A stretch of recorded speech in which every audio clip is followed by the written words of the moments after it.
माझ्याकडे नाही. तर मित्रांनो, आज तुम्हाला अशी भन्नाट रेसिपी सांगणार आहे. हे कणीस आहे. आता याला आपण कुकरमध्ये 5 मिनटं उकळी घेऊ. एक शिटी येऊ देऊ याला. बंद. तर याला आपण आता 5 मिनटं शिजू दिलं आहे. अशा प्रकारे आपण याला आता कापलेला आहे.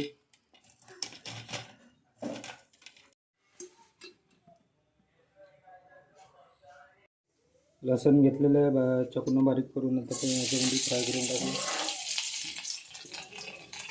लसूण आता भुनलेलं आहे आणि आता आपण उकळलेलं कणसाचे दाणे टाकून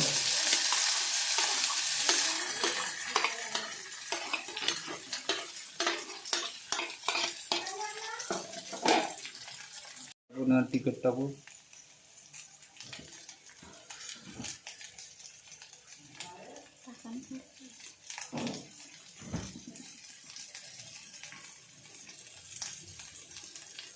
थोडा मीठ घेऊ.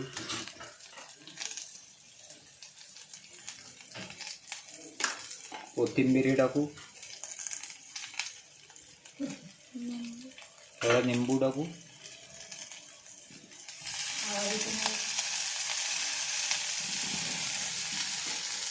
मस्तपैकी याला घुमवून घेऊ.